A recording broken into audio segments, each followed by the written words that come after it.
কথা ভাবুন, স্যার তাকে কিভাবে উচ্চ শিক্ষায় শিক্ষিত করবো তার কথা ভাবুন। তা না হলে কিন্তু আপনার যে রকম ধ্বংসের দ্বার প্রান্তে এসে দাঁড়িয়েছে, আপনার ছেলেটা কিন্তু ধ্বংস অলরেডি হয়ে যাবে। আমি একদিন সকালে উঠি, রাত্রিরে দেখা হলে ডায়মন্ড হারবার থেকে কাগজ নিয়ে আমার বাড়ি হাজির। ডায়মন্ড হারবার থেকে কি হচ্ছে, ফর্মটা ফিল আপ করতে রাত্রি, আমি থেকে সকালে হয়ে যাবে, আমাকে খাইয়ে দাঁড়িয়ে ঘুম পাড়িয়ে। কিন্তু আমার প্রশ্ন, সে ডায়মন্ড হারবার থেকে কেন এসেছে, কেন তাকে আসতে হলো? তার তুলনামূলক যে শিক্ষা পাওয়ার দরকার সে শিক্ষা পায়নি। সেই লড়াইটা আমাদের আজকে লড়তে হবে, আমাদের আজকে এগিয়ে যেতে হবে। যে আমাদের ছেলে মেয়েরা, আমাদের মানে ভাববেন না শুধু মুসলমান, দলিত আদিবাসী থেকে শুরু করে পিছড়ে বর্গের যারা আছে তাদের, মুসলমান সহ তাদের ছেলে মেয়েরা যাতে উচ্চ শিক্ষায় শিক্ষিত হতে পারে সেটা ভাবতে হবে। কারণ তথাকথিত উচ্চ বর্ণের মানুষ, তথাকথিত ব্রাহ্মণ্যবাদীরা পিছড়ে বর্গকে সহ্য করতে পারে না। আপনারা জানেন এখানে একটি নাম লেখা আছে, এই আজকে যার স্মরণে, যাদের স্মরণে এই প্রোগ্রাম গুলো হচ্ছে, তাদের মধ্যে একজনের নাম রোহিত ভেমুলা।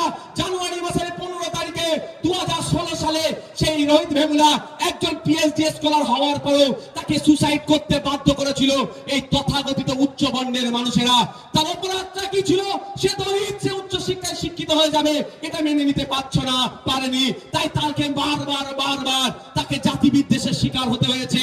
ফলে সে লড়াই করে উঠতে না পেরে তাকে সে সুসাইড করতে বাধ্য হয়েছে।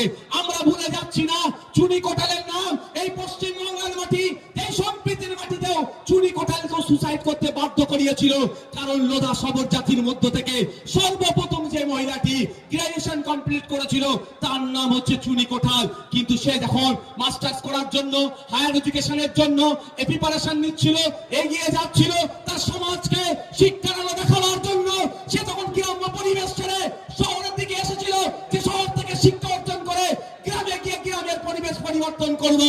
তথাকথিত উচ্চ বর্ণের মানুষরা সেটা সহ্য করতে পারেনি।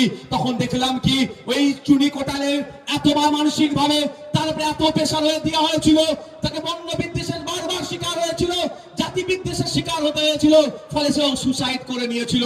তাই বন্ধুগণ, আজকে দলিত আদিবাসী মুসলিম নির্বিশেষে সকলের পাশে স্টুডেন্ট ফ্রন্ট থাকতে চায়, শিক্ষার সমান অধিকারের কথা বলতে চায়। তাই স্টুডেন্ট ফ্রন্টের সাথে আমাদের প্রত্যেককে সাথ দিতে হবে।